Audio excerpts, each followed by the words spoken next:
Welcome to Everything in Between. We're a mother and daughter with a lot to say about, well, everything.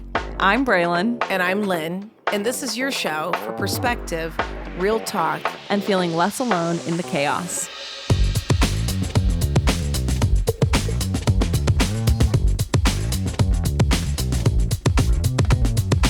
Hello. Hey. How's it going? Do you want to start with laughing? With laughing? You don't listen to this podcast, right? No. Okay, I do. Yeah. We laugh a lot. Of course. It's the greatest. Yeah. But sometimes you just have this like really cute and little infectious laugh. I do. So, yeah. I know what you're talking about. Yep. What are you vibing on today? How are you feeling? Monday. It's Monday. Yeah, Monday vibes. And what is that? I don't know. It's just like a lower energy day. Man, I come out of the gate like ready to go. But I am excited for the holiday. Like It's a short week. Yeah. So we're recording this before January. Yeah. So it's Thanksgiving week this week for us. And you love that. Anytime you get to work less, it's best. But you like work. I do. But I still like not working also. I like working when I want to work, and I like not working when I don't want to work. Oh, okay. Yeah.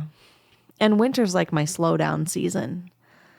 Like I just do less. I don't get to talk about that Elon said work is going to be optional soon. Next episode. Okay. Yeah. Because when we were talking about what my obsession is for the end of the episode, I said I'm just completely obsessed with the future of work. Yeah. That's not the same as what we usually talk about. No. Like, what's your favorite flavor of tea? Yeah.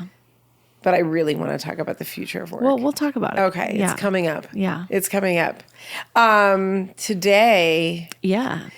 Because folks will be listening to this early January and thinking of starting new things.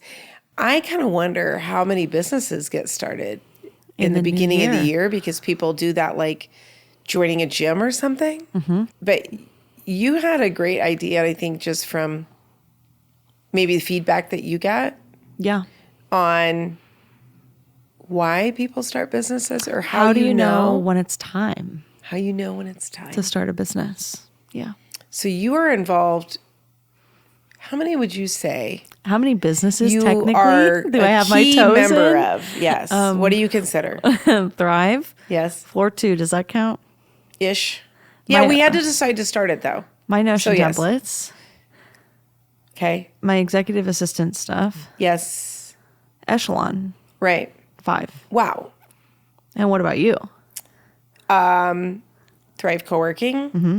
The building, Floor 2 workspace, Visage, Sotol bar, my Vistage practice, Echelon. Mm-hmm. I'm only one ahead of you. Yeah, that's funny.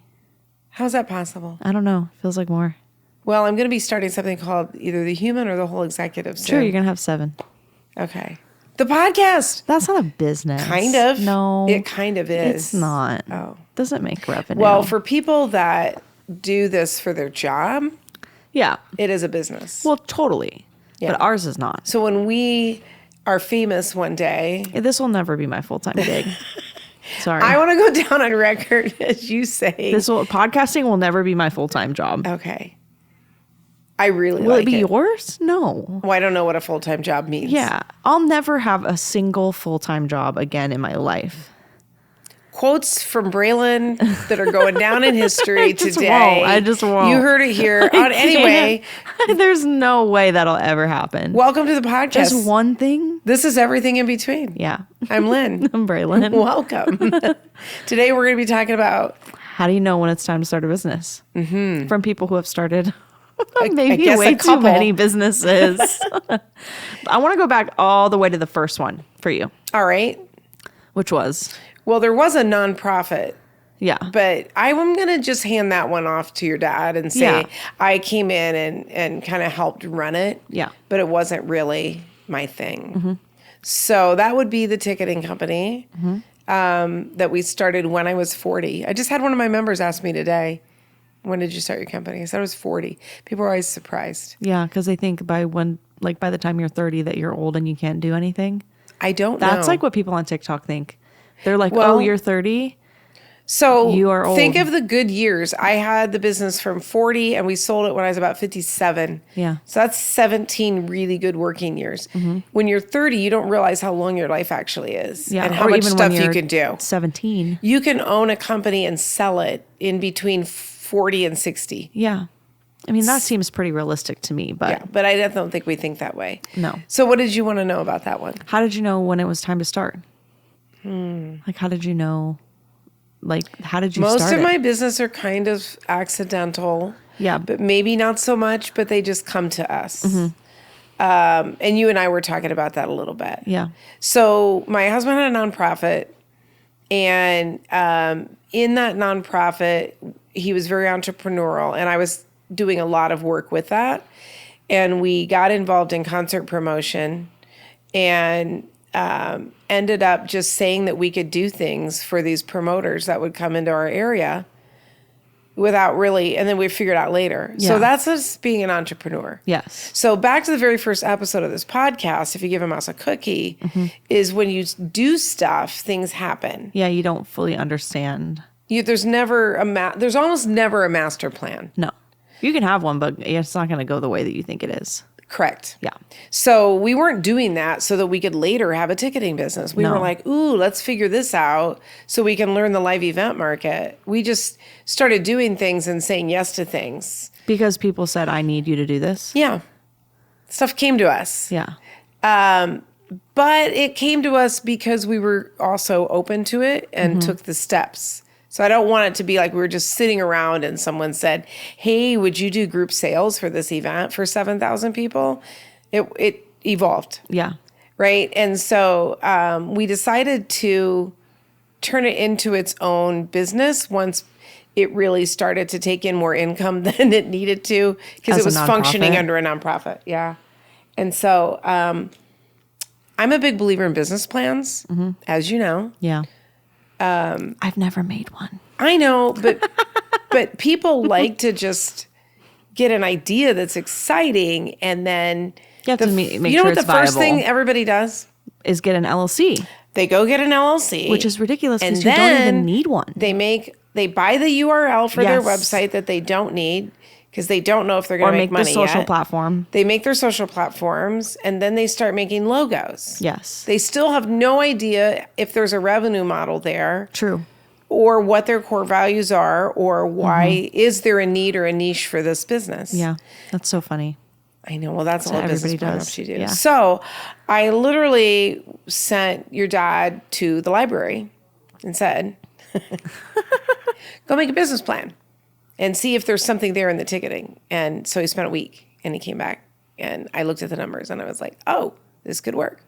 So is that the why? That was a little bit of the Well, just how. kind of the how, not the why, but the how. I think that was it. I can't even imagine like sitting around and going, I want to start a business. Maybe we should do online ticketing. No, it doesn't work that way. That just seems weird. Yeah. Like, I don't know. It doesn't work that way. And we hit the timing was just so right where like online sales were really just starting to happen. Because I would have been 40 in 2003.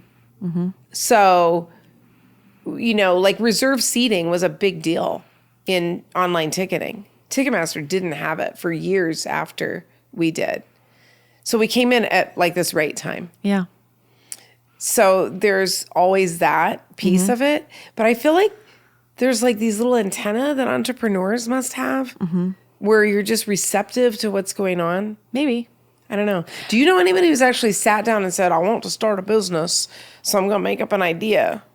I don't know why I just used that voice. But No, not me personally, but I'm sure there are people out there that have done that. But I think that for me, it's always been like I'm doing something and somebody else says to me, that's really cool. Have you thought about doing that like as a business? so very similar. Yeah.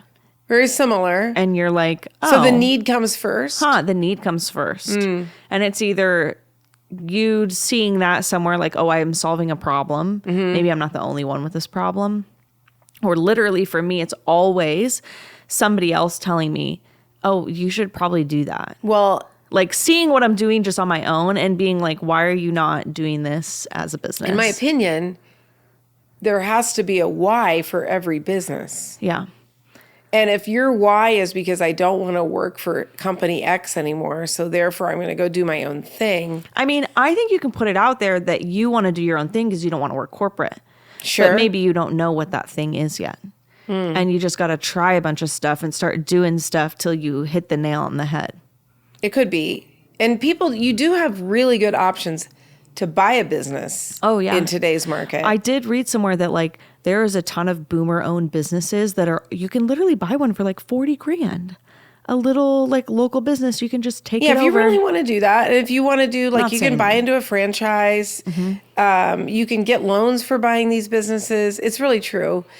So that in that case, you might just be like, I want to go have a business. And you go out and you just buy one. There's something different than, to me, you're a business owner. Yeah, you're not an entrepreneur. I like the idea of entrepreneurs are creating something that didn't exist before. Yeah. And I think you're right. We have these little antenna and we're like out there just aware.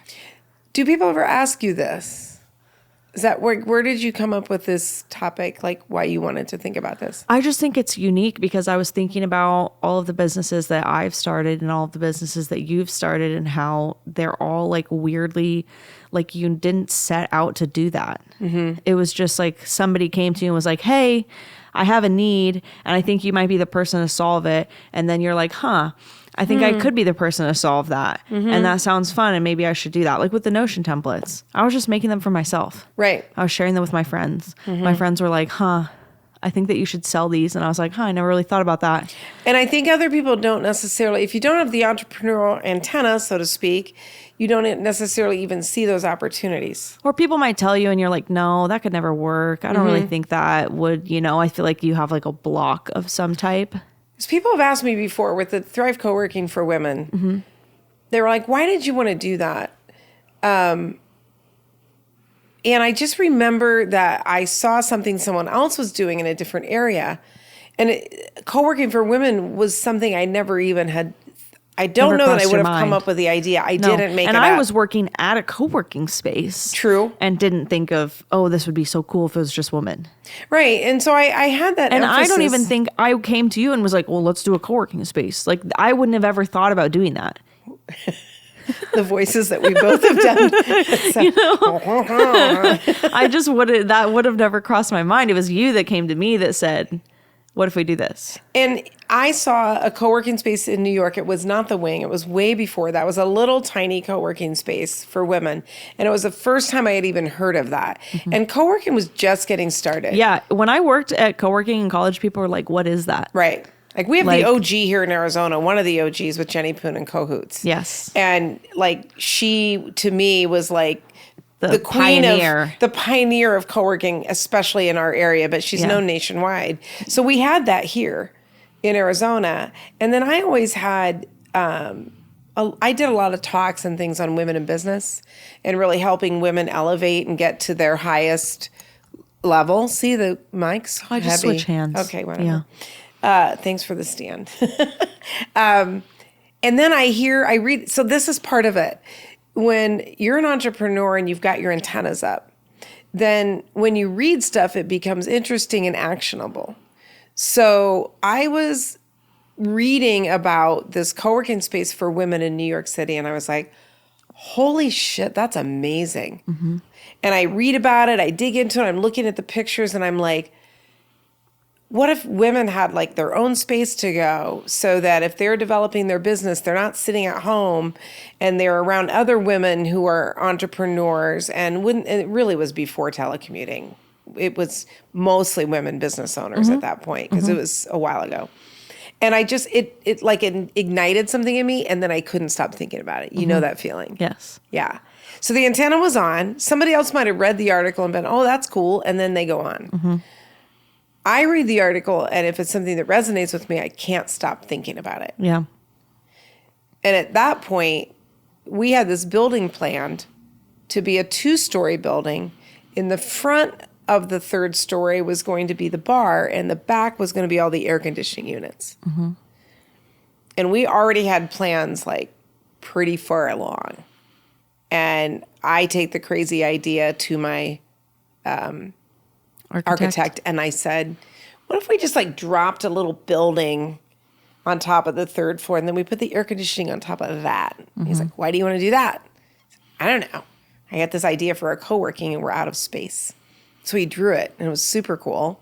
Borrowed the idea, which I do a lot of, from the same building that you were in Tucson. Yeah. Where they kind of dropped this top and it had these walkways on the sides. It's super cool if you're ever in Gilbert, come see us because it's really cool. Yeah. But I didn't make it up. Anyway, I couldn't stop thinking about it and there was Born Thrive. Yeah. And then all the chips, just the timing aligned. And now we're in this industry that is not going away. Yeah. And people were like, oh, co-working is going to die. And it's like, nope. It's probably more the future of work than anything. Yeah. I get to say future of work You again. got to say future of work. So that's how Thrive was born. Yeah. And it just became, and then you caught the vision. Yeah. You're a great vision catcher. Like here. Yeah. And you're still inspired 8 years later. Yeah, I love it. It's so fun. It's like really magical. I was actually at a Friendsgiving last week and there was like 5 of us that were from Thrive and then this woman's other friends and they were like, whoa, well, we all work from home and we're moms and we're like, we just don't know. Why do you do that? We don't know how to like make friends and we don't know where to find friends and it's really isolating. And like all of the women were there were like, oh my God, you need to come to Thrive. Like they were like, this sounds really cheesy, but it will actually change your life. Well, yeah, and that's like, what you end up saying is we're changing lives. like it sounds cheesy, but it's totally true. Yeah, that community has become, I feel like, even more important in recent years than it was before for people. But that's really interesting. Again, something that you had a little spark. Yeah. And you could have just been like, oh, that's cool. Then I was obsessed. That's the other thing that I want to talk about. Okay. You know when you can't sleep, Right. then you need to go for that. Like if your business idea is keeping you up at night, because that happened to me with all the stuff that I was doing. It was like I just started exploding and it's like, I can't stop thinking about this. Like I have to do this. So have you ever observed people that they don't have that spark, but for some reason they want to start a business and they're like trying to find a spark about something? Not personally, but have you? Yes. And it seems really backwards. I mean, maybe that's just like I was talking about our human design earlier, and you're a manifesting generator. I'm a generator. Other people who are not those two things might need to do that other way. They might not have that ability to find that spark. Or maybe and they run buy with a it. company. Or maybe they buy a company, or they go, you know what, I've always wanted to be a business owner and I don't know what I want to do. So I'm just going to like try stuff and see like what comes to me. I mean, and there is business owner, there is entrepreneur. I don't know, there's people that partner in business. Yeah. You know, they have some skills they want to contribute. Yeah, and they partner with somebody else. But I do actually run into, none of my members, if anybody's listening, but I do run into people that probably shouldn't be business owners and be trying to be entrepreneurs. Yeah. Because it just doesn't bring them if the satisfaction isn't there, Yeah. it's not worth the heartache. Like I said, it's got to keep you up at night. Right. And there is a difference too between creating a company. So like when we started our ticketing company, that was a company. We were business owners. And now you have so many people that can have like 1 and 2 person businesses, it's totally or like different. Your Echelon studio is 3 of you. It'll probably be 3 of you plus contractors for a while. Even that is even so different than like I sell digital products. That's like the easiest business you can get into. Like literally anyone It's can easy start for you. that tomorrow. Is that why everybody's on Instagram going, I can tell you how? All of the information to start that is available readily at your fingertips, and you can do it all from your computer by yourself. You don't need anybody else. But like even in starting this service-based business, it's like that's a lot more work. So I can't even imagine what it's like. We have a whole company with employees, like, or doing a product, like people that go on Shark Tank, like they have to find manufacturers and like mortgage their house so that they can order their first round of product. Like that's a whole different, that passion really has to be there. But it is very different. Like I like to ask people, okay, so you want to, you would have me talk to people that were coming to some of your networking meetings and, they would ask me questions about being an entrepreneur. And I'm like, well, do you want to be a solopreneur? Do you want a small company? Are you building a business? Like, what are you in this for? Do you want to provide jobs for people? You know, because I used to call whatever it is that you make in a company is a widget. And there's a lot of boring businesses out there, right? And that's even a trend right now is go buy a boring business. Yeah. But the inspiration, like I always said, it didn't matter if I was making art for the walls or I was making software for people to be able to go to live events. It's more about like, you're creating jobs for people. And if you can create a wonderful place for people to work, that's an inspiration for some people. Then maybe the widget doesn't matter so much. Yeah, because your passion is, there's a lot of jobs that just suck. And there's a lot of people that are not good bosses and not good owners. And people are in these terrible situations. I had so many stories of people that, like one of my very first employees, and was always my longest term one, got herself off of welfare and public assistance by working at our company. That was my biggest success story, almost overselling the company. Yeah. So it's kind of what motivates you. Yeah. And that's why I always want to ask, well, you want to start your own business. What does that mean exactly? Are you working by yourself? Yeah. Or, so you're perfectly happy. You would never want to turn your Notion template into, like, would you want a big business with 20 people that were building templates? Somebody the other day, I was talking to somebody on Threads and they were like, oh, so are you looking to like scale? Are you looking to like do this? And I was like, actually, no, like I like doing it by myself. I've got it in a good rhythm where it like, I really said at the end of the day, it's like a creative outlet for me in that I get to make content and also a way for me to like connect with really cool other ADHD people who like being organized. And I'm like that, at the core, I like to help people and help them make their lives easier. But it's also really fun that like it's this creative outlet for me, and I don't want it to be anything more than that. I don't want to have to consult somebody else about decisions. I feel like there would be a flow chart if somebody was should I start a business or when should I start a business? And it could just end up in being what you want as a small team. Yeah. I'll take your brother-in-law who's involved with you in Echelon. Yeah. Dude is an amazing designer, works really well by himself, has a lot of creative ideas and needs the output for that. Yeah. And yet doesn't like business development. So by him, this 3-way partnership that he has way better. Is perfection for him because he's getting the client relationships and the strategy with you. He's got a business manager with your sister systems. And the ops and the systems. And then he gets to create. Yeah. So if that's, you've got to figure out what works for you. And there could almost be like a little flow chart. A little flow chart to help you figure it out. And then some people just want to do something huge. Some people want to do something big. And if you want to do something huge, most often you're going to have employees and processes and contracts and lawyers and all of that. But again, I bet that started with a spark. Oh, of course. Of some type. Of course.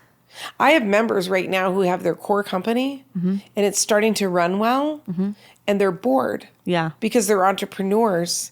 So now they're finding ways they can buy more companies or use this as an umbrella and do this thing over here. Yeah. And so that's what entrepreneurs... That's a true entrepreneur, right? Yeah.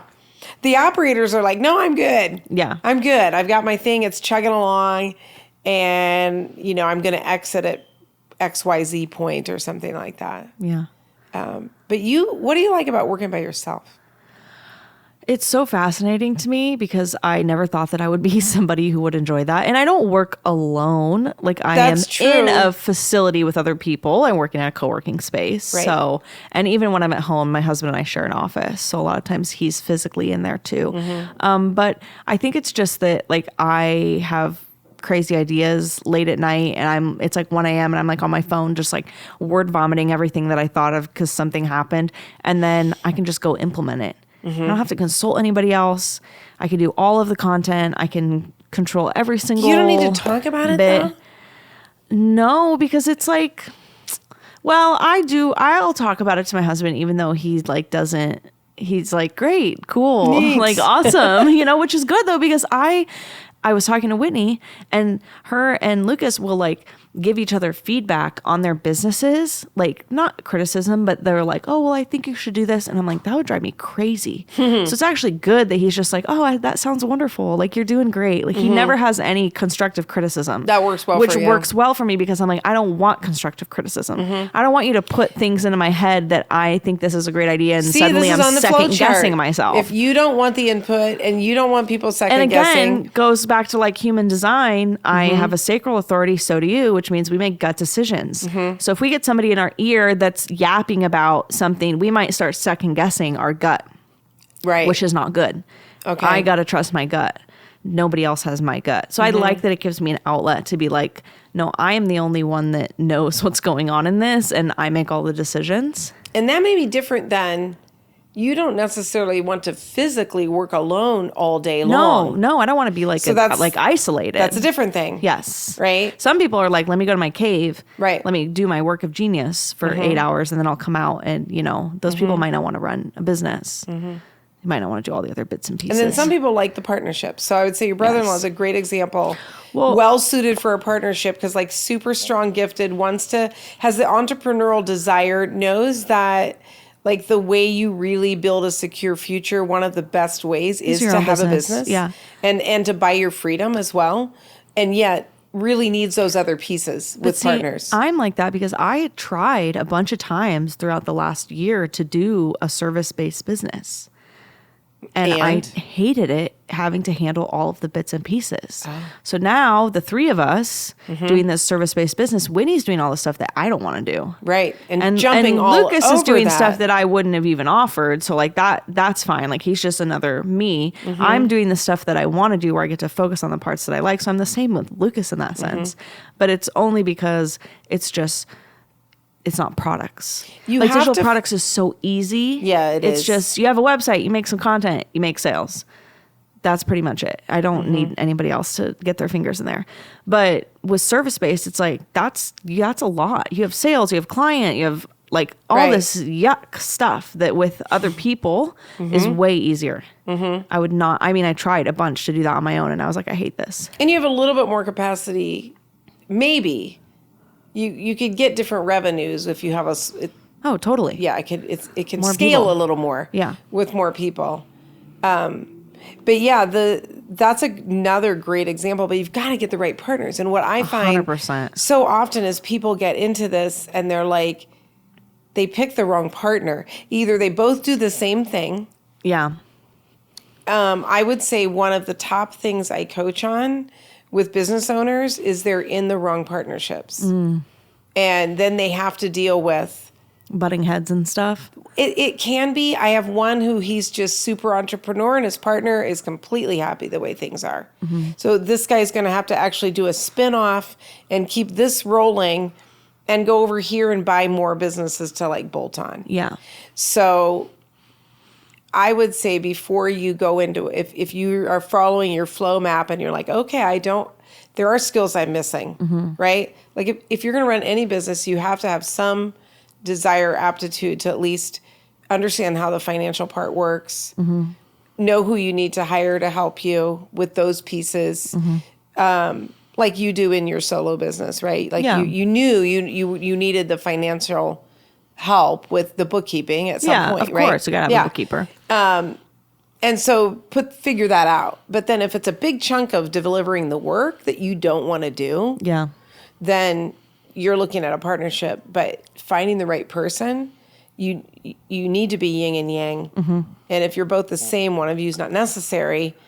And maybe have a financial partner with that person, but go find someone else who's going to actually execute the work. And there's a lot of tests you can do to figure that out. I'm sure. Like the culture index, the PI, the DISC assessment. Like there's so many different things that you can figure out how do you work and how do you work together. I would say the one with Echelon Studio, which is you, your sister, the brother-in-law.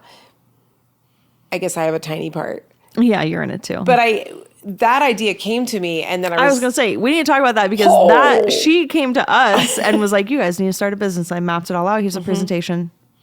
I did do that. We talk about how funny that is. That's really funny. Yeah. And but because you saw a need.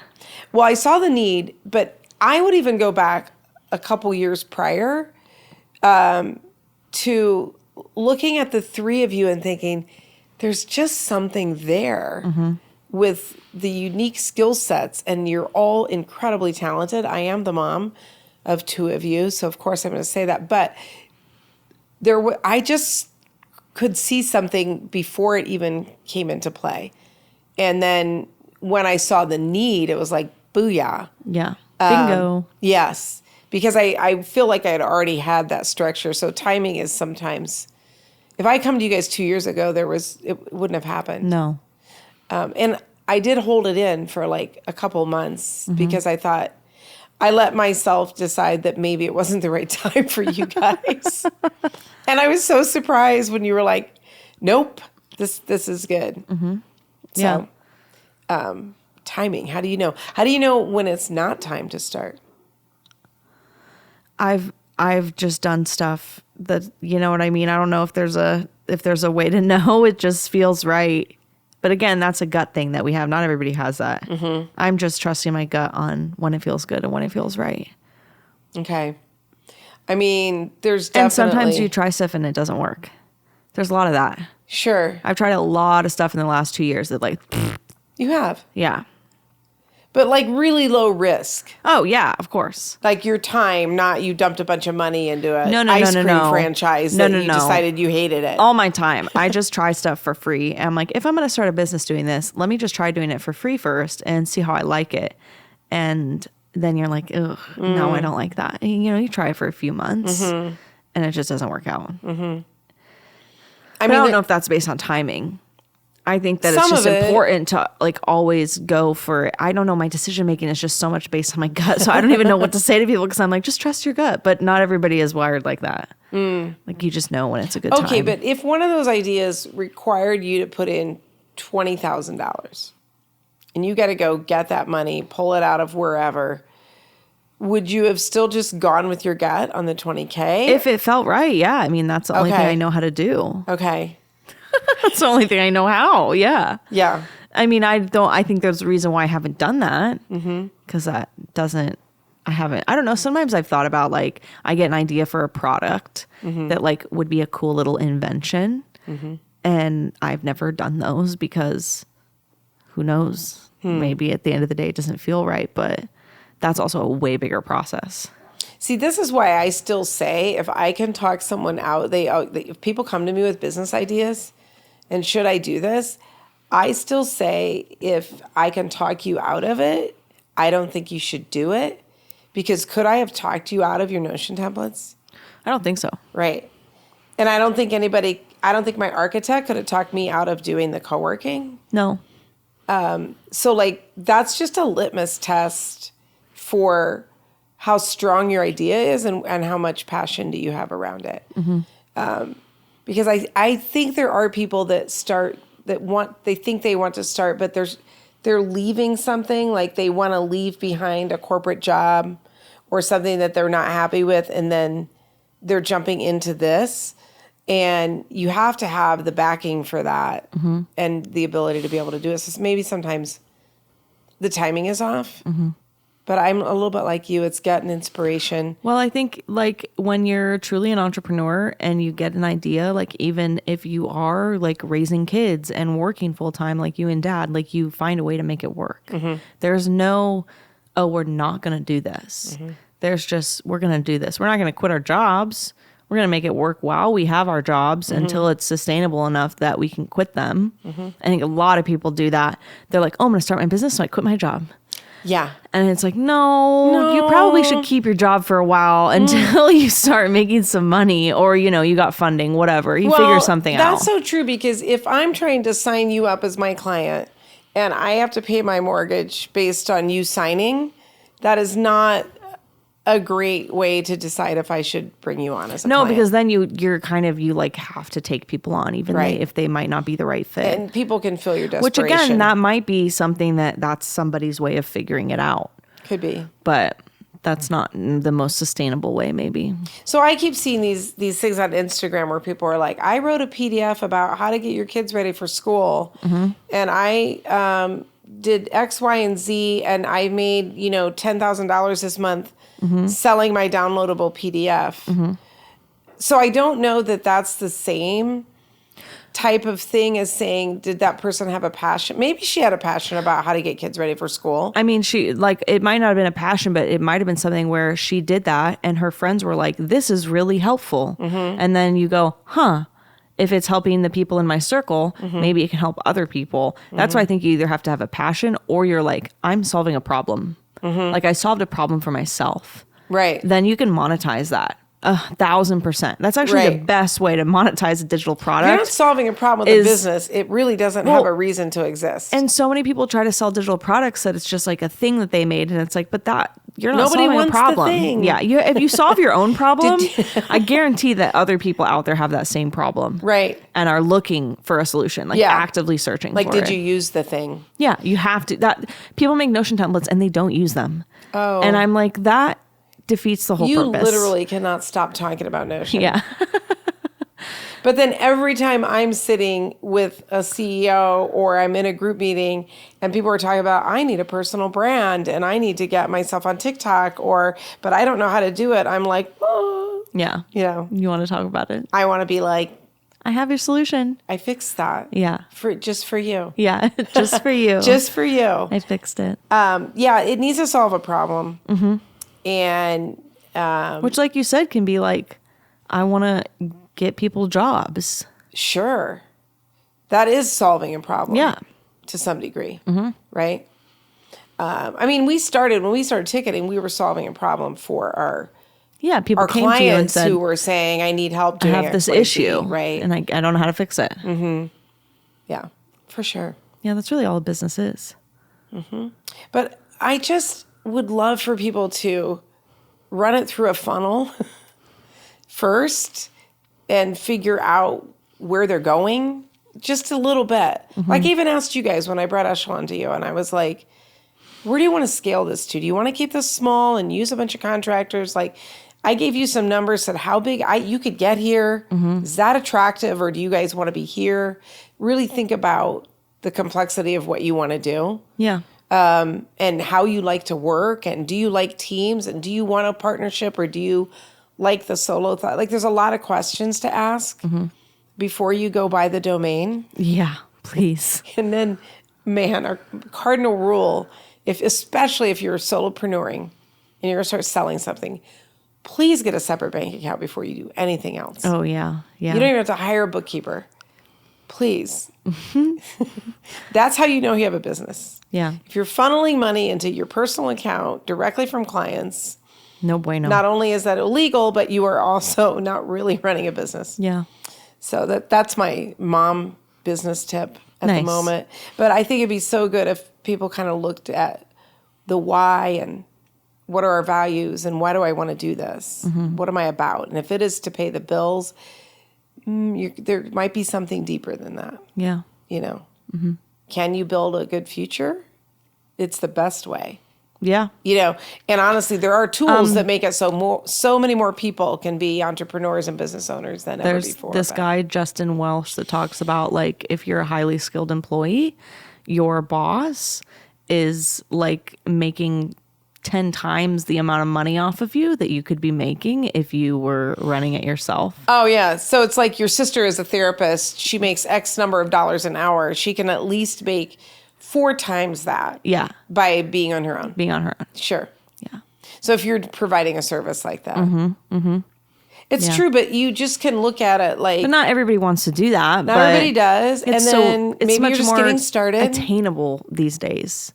It's very much more attainable. And you can go learn anything on YouTube. How do I start a business? How do I start a business doing this? There's just free information from people who have done it and are really successful at it. So why was your question about when? And we'll come up to that so we can wrap. But you was like, when do you know? I just thought it was so fascinating that we have all of these businesses between us and all of them just kind of like were created because somebody else or something else was like, I think that needs to happen. The entrepreneurial antenna was on. And we picked up on it and we're like, I think maybe you're right. And so I was thinking about that and how interesting that is. There's so many businesses between us and never was it like, I'm going to go do this. Even this building, which is a business. Yeah. we just needed an office space, and we were in one of those really boring, we owned the office space that we had, but it was just a boring strip mall office. And we owned that little pod. And it was somebody else who was developing in our neighborhood that said, wow, in our neighborhood, you could build these buildings and you could have like your office for your company on the second floor, and the first floor could be retail. Wouldn't that be cool? And we were like, that's an amazing idea. And then your dad said, and the third floor could be a bar, and that'd be cool. And we were actually going to do it at a different location, but we didn't even make up that idea. But it sparked something in us, and we dreamed it, and the footprint just kept getting bigger and bigger. And then we had to change the location of where we were doing it, but it's exactly what we built. Yeah. First floor retail, second floor office. We even added our own little space up there in the third floor bar. So even that one, which is like my pride and joy of this building. And somebody else actually had the concept, and I was like, yeah, that's a good idea. Yeah. And it sparked something. That's pretty crazy. So you don't have to think of it yourself, but there should definitely be a spark. Definitely a spark of something. A when. And there's a lot of other factors not as interesting to talk about as when, but yeah. Maybe we need to make that little flow chart. I'll make a PDF of a flow chart for how to know when you should start a business. That's a good idea. And I'll sell it for $19.99. Sounds more like a free lead magnet, but... Okay. We'll do a free lead magnet for something. I don't know what. I just want to help people, so maybe I'll just make it free. That's a good idea, though. Yeah. Good discussion. Yeah. Well, you are ready with an obsession. Yes. What is it? I don't remember. I found this company that sells cotton leggings. They're not all? No. Okay. Most leggings are made of plastic. And if you're sweating in them, they're releasing microplastics into your body, which is especially gross as women, if you think about it. That we're sweating and working out, and it's plastic, and it's just microplastics. So it's like releasing microplastics microplastics in plastic? your... Yes. Why? I don't know. Nylon. Yeah, plastic. Isn't that gross to think about? Yuck. I literally look at labels now when I go buy clothes, and I just, if I feel something in a store and it's like so soft and I look and it's polyester, I'm like, oh, I just can't. It just feels gross. So I found cotton leggings, and they're only $25, which makes me very excited. I'm wearing them right now. They're 90% cotton, 10% elastane. They have so to they stretch. have stretch. Yeah. But Is I've been elastane actually made of rubber, maybe? I don't know. I think it maybe is also plastic. But I've been focusing a lot on cotton clothing. And if you look out there, there are a lot of companies now where you can get cotton clothing. And so I think that's pretty fun. My shirt is cotton, 100%. Thank God jeans are cotton. Cotton underwear, not all. Oh, really? Not all jeans. Oh, if they're stretchy, they have spandex in them. Yeah. Yeah. Okay. But yeah, I also learned just a little funny thing that fabric emits energy frequencies. Everything emits energy frequencies, but fabric does. And cotton matches our body's frequency identically. So it just feels, that's why you feel good when you wear cotton. How does it match our energy? It's the same frequency that we emit. My God. Our bodies and cotton emit the exact same frequency. Like, it's like a little wave. Is this So scientific? our waves, they measured it like MIT. Our little waves match cotton's waves perfectly. And wool and linen are at a way higher vibration. So it actually raises your vibration when you wear those, which is why people are like, oh my God, I feel so good when you're wearing like linen and wool. Oh, in a good way. In a good way. Okay. Yeah. Whereas the plastic clothing lowers your vibration. No shit. Yeah. So just That a makes fun little sense. woo-woo fact of the day. But I like that. Do you want to say the brand of your leggings? Oh, it's Pact. P-A-C-T. They're Okay. great. They make cotton everything. This is going to be in our Workout future clothes. everything in between store. Yes. Well, I don't know about that, but yeah. It didn't spark anything for No. you.